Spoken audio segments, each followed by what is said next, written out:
Olá, é um prazer estar aqui para compartilharmos mais uma porção do Evangelho para a sua vida, para vos trazer uma palavra de fé, de coragem, de ânimo, uma palavra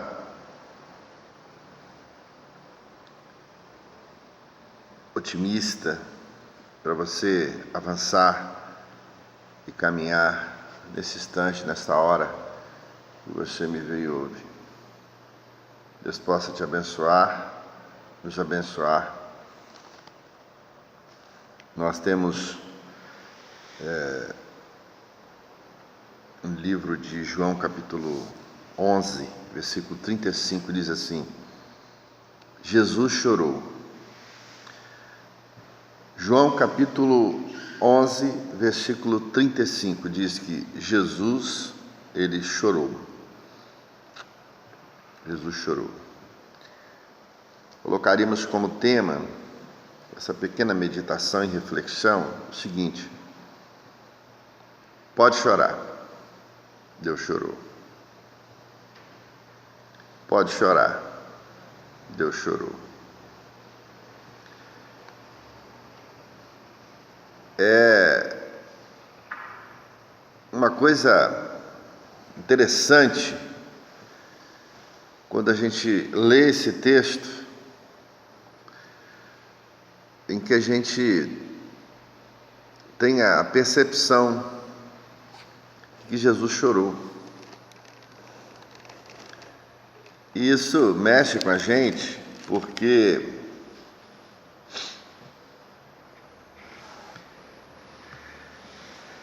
algumas pessoas têm um entendimento de que Jesus era somente Deus, e é somente Deus. Mas ele estava na forma corpórea, na forma humana, como eu e você estamos aqui hoje. Ele tinha sentimentos, como eu e você temos. Ele tinha vontade, ele tinha desejos, ele tinha volições, ele tinha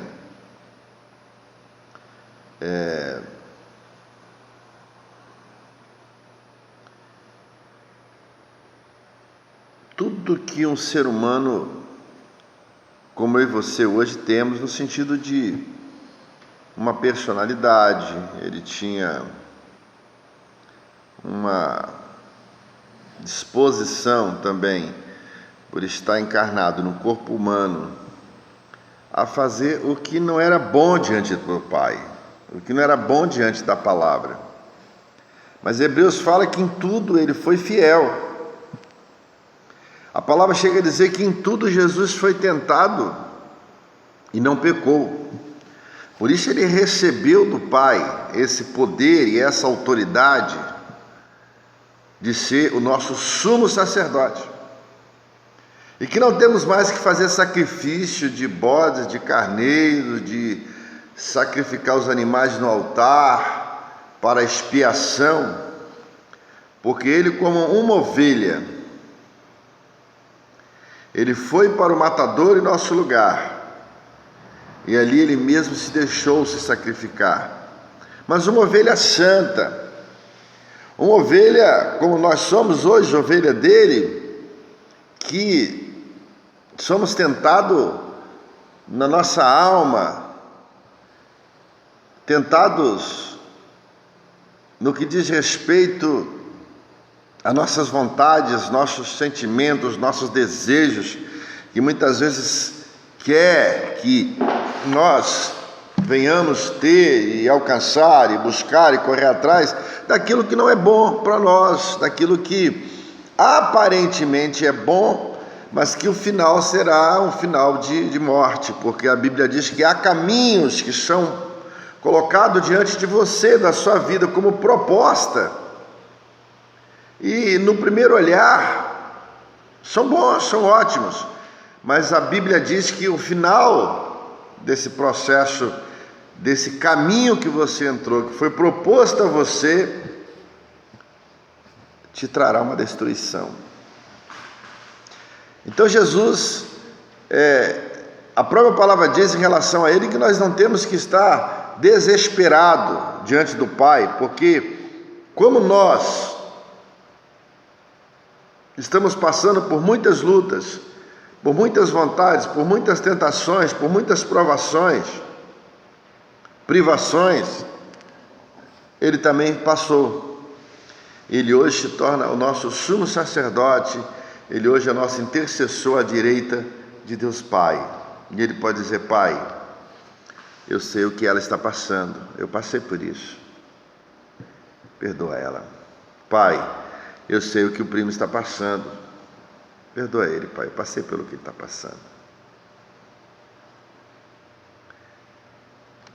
A palavra chega a dizer para nós, nos faz entender e ter essa percepção da sua humanidade, nesse episódio, quando mandaram a notícia para ele: Lázaro, teu amigo, morreu.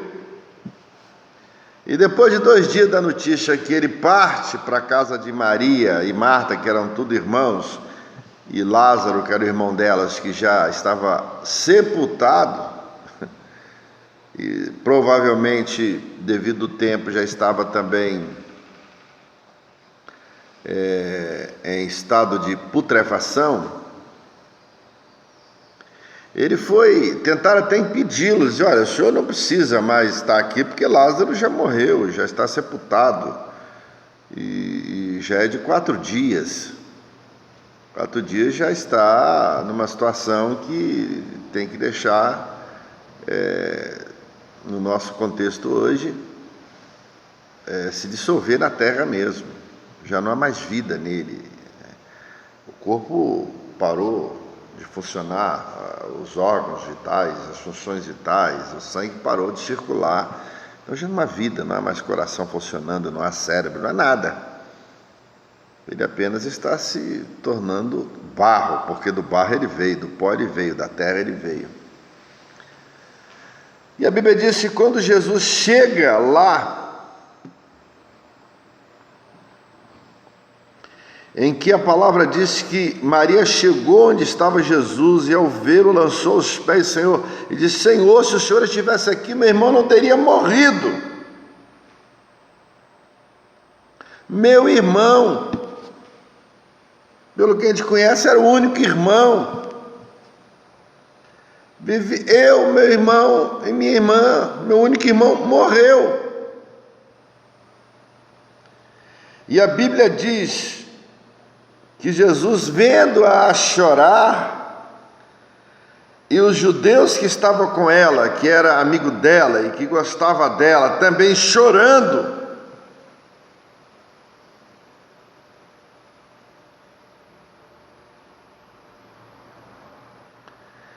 e ele, vendo que eles amavam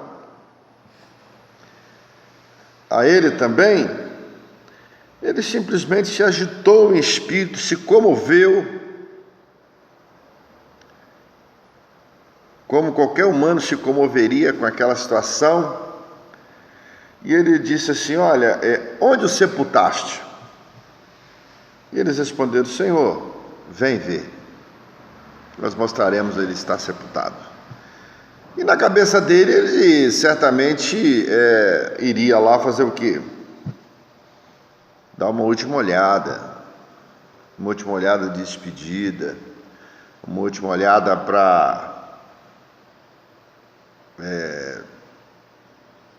de apoio moral à família, por ser amigo da família, por hospedar de uma forma constante naquela família. E quando ele chega no lugar onde Lázaro estava sepultado, a Bíblia diz que ele chorou. Antes era Maria chorando, antes eram os discípulos que amavam ele, eram os discípulos, os judeus que amavam ele chorando, e quando ele chega à sepultura, ele chorou, de maneira que os judeus que estavam junto disseram assim: olha, ele também o amava, ele está chorando. Mas alguns fizeram uma crítica, dizendo assim: não podia ele, que abriu os olhos cegos, fazer com que este não morresse? Não podia ele tê-lo curado? Mesmo à distância, que nós temos testemunho de pessoas que foram curadas sem ele ter ido lá. Ele apenas diz: está feito, está curado, está libertado, está agora em saúde. Ou não poderia ter ido ele, devido à situação de urgência, ter chegado antes que ele morresse, mas demorou 2 dias ainda onde ele estava? Irmãos, ainda que não tenhamos culpa em relação a algumas coisas, na missão em Deus, na missão para Deus, na missão com Deus, o povo ainda procura sempre uma forma de objetivar e de criticar quando alguma coisa dá errado, ou quando alguma coisa supostamente deu errado no processo em quem está pregando o Evangelho. Porque era isso que ele estava dizendo. Ele estava lá anunciando o Pai, anunciando o reino do Pai. Ele tinha que estar aqui, ter vindo orar por ele, antes que ele morresse. Agora que morreu, não adianta ele estar chorando. É isso que um grupo estava dizendo. Outro grupo estava reconhecendo. Ele amava também. Como ser humano, ele está condoído, ele está comovido. Pode chorar. Deus também chorou. Eu sei, minha irmã, que às vezes a luta é tão grande, a prova é tão grande, a nossa impotência, a nossa incapacidade para lidar, administrar e determinadas situações de nossas vidas que acontecem no dia a dia é tão grande que a vontade é parar, ficar num canto e chorar. Sentar na beira do mar e chorar. Sentar em cima de uma montanha, uma pedra lá na montanha e chorar. Entrar no quarto e chorar. Parar o carro em algum lugar e chorar. Receber o abraço de alguém nesse momento, às vezes de dor, de angústia que a gente está passando, e apenas desabar, chorar. De nos recolher para o nosso lugar de comunhão com Deus, onde nós nos retiramos para orar, para meditar na palavra de Deus, e entrar ali e só chorar. E ver o que o Senhor vai falar, ver o que o Senhor vai fazer, porque a gente sente uma incapacidade, uma impotência tremenda em determinadas coisas da vida que acontece conosco, acontece com você, está acontecendo agora com você, que acontece comigo. E que a gente fica numa situação em que a gente se sente sem chão. A gente olha para a direita, para a esquerda, para trás, para frente, a gente não consegue ver uma porta aberta, porta como milagre, como solução, como resposta daquilo que nós precisamos para que esta angústia, essa dor, essa aflição desapareça. E aí só nos resta chorar. Jesus podia fazer muitas coisas e pode, mas primeiro ele chorou. Esse era o momento de chorar, é o momento da nossa vida de chorar. É momento para chorar mesmo. Não por causa, não somente da dor, da angústia, da aflição, mas porque nós somos criados pelo próprio Deus com essa capacidade de chorar, e essas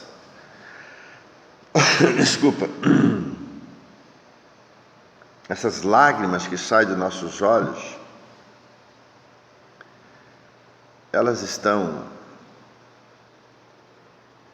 exteriorizando, externando a dor da nossa alma.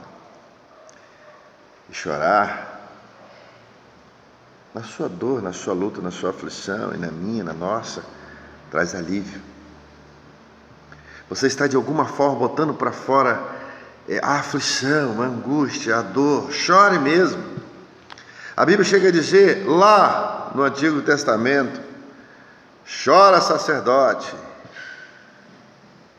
chora profetas, chora pastores, chora homens de Deus. É tempo de chorar. Rasgai não só as vossas roupas, rasgai o vosso coração na presença de Deus, porque a palavra diz que Deus habita com aqueles que estão contritos e aquebrantados de coração. A Bíblia diz que o choro pode durar uma noite, mas a alegria vem pela manhã. O choro é um sinal de que a minha alma, ela está necessitando, precisando, almejando desesperadamente de Deus, de presença de Deus, de resposta de Deus, de solução de Deus. Não se envergonhe, meu querido, minha querida, por mais jovem ou por mais idoso que tu sejas, de chorar. Faz parte da vida. Só chora quem é humano, só chora quem tem coração, só chora quem tem sentimentos, só chora quem tem vontade, só chora quem tem desejo, só chora quem é de carne e osso e sangue correndo aqui, ó, nas veias, no corpo. Só chora quem é como você e eu, um ser humano. O mármore não vai chorar, a pedra não vai chorar, a cadeira não vai chorar, a mesa não vai chorar, são seres inanimados, eles não vão chorar. Você não é uma pedra, você não é um mármore, você não é um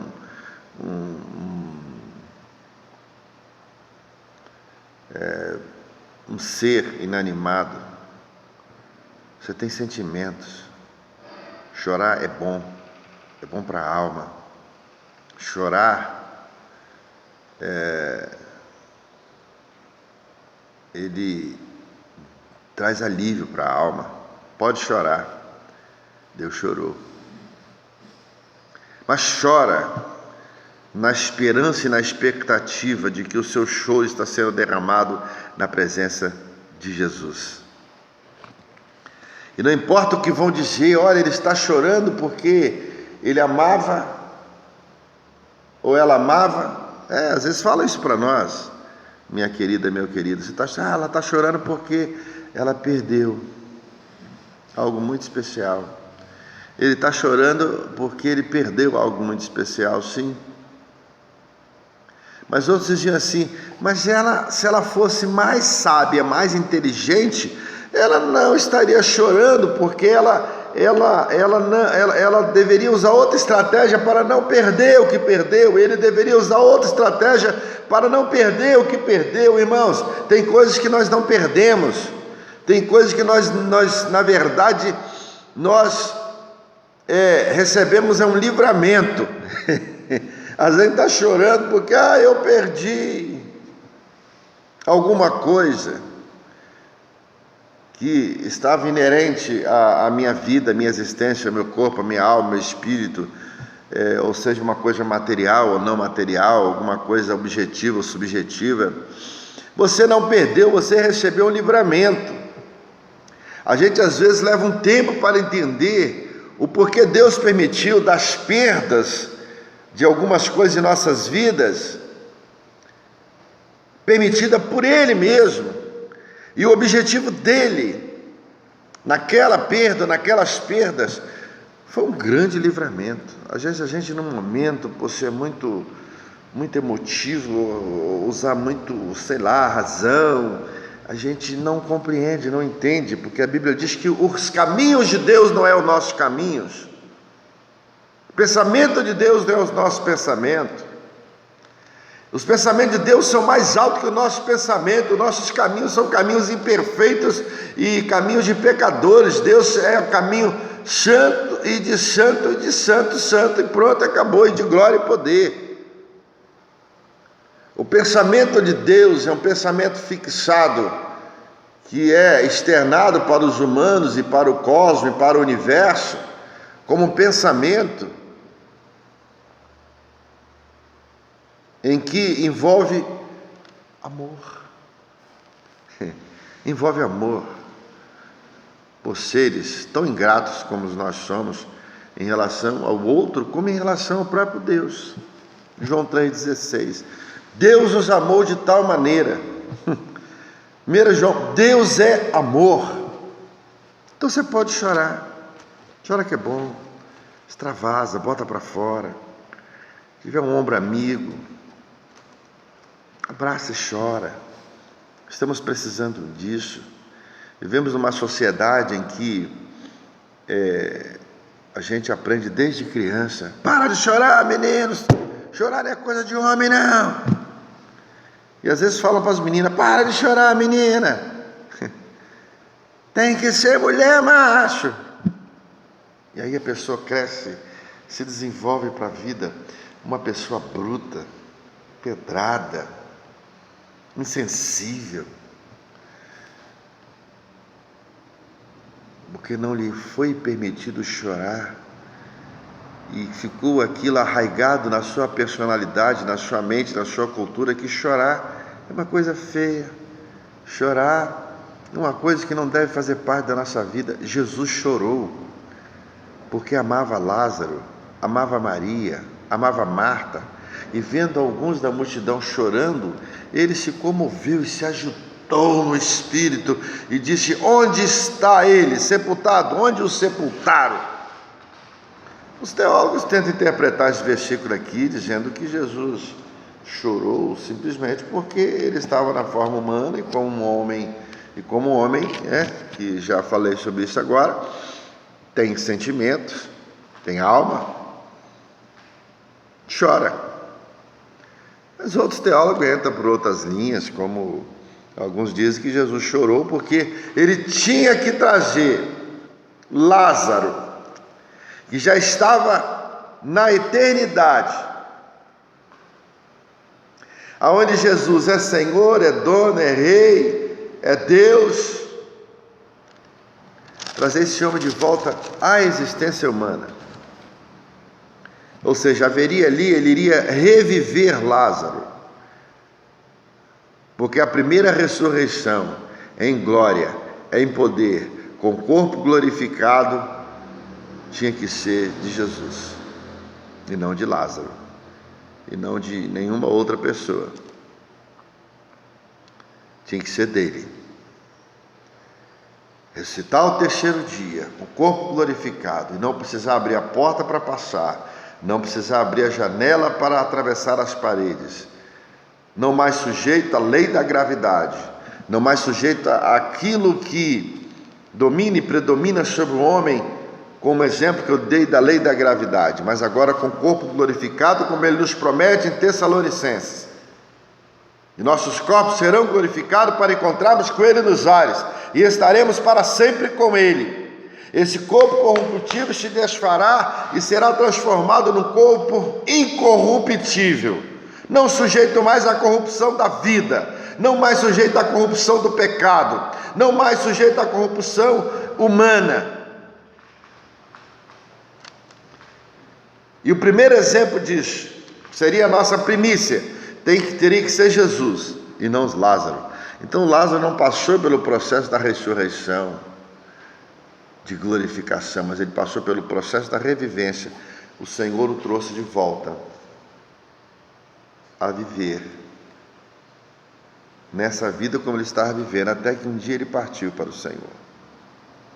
E que deve ter sido uma coisa esquisita para Lázaro, viu? Para nós foi um milagre, foi uma situação inédita, para as irmãs foi uma maravilha.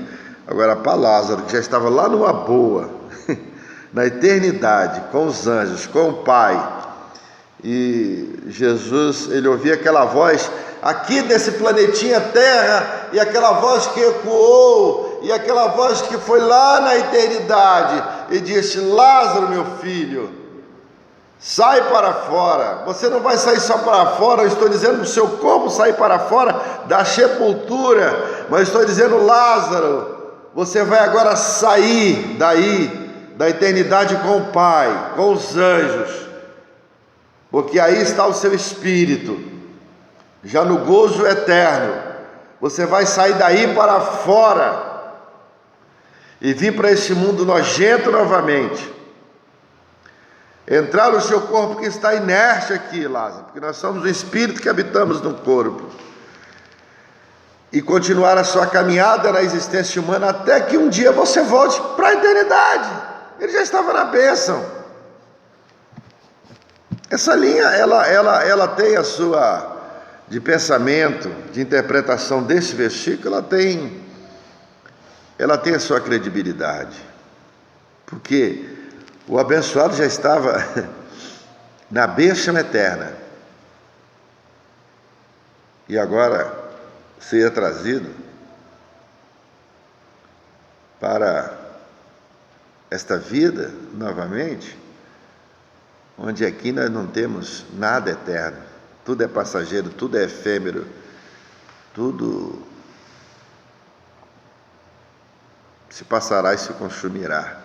Como ele iria voltar, morrer de uma hora para outra para frente de uma nova enfermidade, ou morrer de velhice,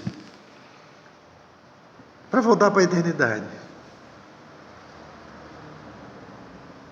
A gente pode viajar nesse texto e entender que neste ponto Lázaro ficou assim, pelo amor de Deus, já estou com Deus, e agora Jesus eu estou ouvindo a voz dele dizendo, determinando, volta. Já está na bênção. Entendeu? É para meditar, pensar nesse mistério. E Lázaro volta da eternidade, volta para aquele corpo, e pela ação e poder e glória que há em Jesus, aquele corpo se torna um corpo normal, aquele homem acorda novamente, o Espírito voltou para o corpo, e vai até Jesus. Jesus desataia, desamarra ele. Ele está aí para reviver novamente, passou pelo processo da revivência.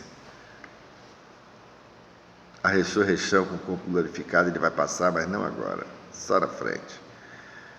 Desculpa aí, Lázaro, você estava na bênção, você estava lá batendo já até um papo com Miguel, Gabriel, você estava batendo um papo lá com Abraão, Isaac, Jacó, você estava batendo um papo lá com a galera do Elias, Eliseu, batendo um papo com Noé. Me desculpa, mas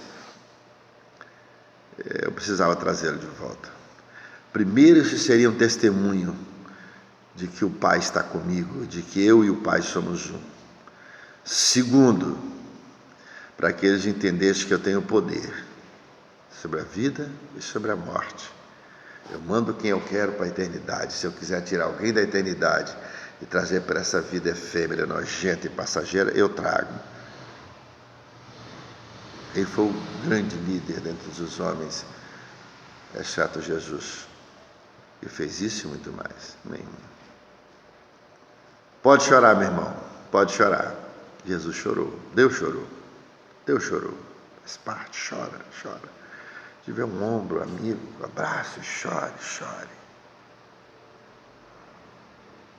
Faz parte. Fica essa palavra para a sua meditação, a nossa reflexão. Jesus chorou. Portanto, eu tenho a liberdade de chorar, porque Deus chorou. Chore, chore. E depois, e nesse momento de choro, diga: Deus, me abrace, Jesus. Me beije, Senhor. Acaricie meus cabelos, Senhor, para que essa angústia saia da minha alma, e Ele assim o fará. E quando seu choro terminar, a palavra que diz: o choro pode durar uma noite, mas a alegria vem pela manhã. Isso é amanhã e agora. É nesse instante. Chore. Pode chorar. Chore, eu choro. Maravilha, mas eu choro no ponto, eu choro dentro do ônibus, eu choro dentro do carro, eu choro dirigindo, eu choro dentro de casa, eu choro. Quando vem a hora de chorar, eu choro. A gente chora de alegria, a gente chora de felicidade, a gente chora de dor, a gente chora de angústia, a gente chora de tristeza. A gente chora porque alguém está chorando. A gente chora quando ninguém tem motivo para chorar. A gente chora quando todo mundo tem motivo para chorar.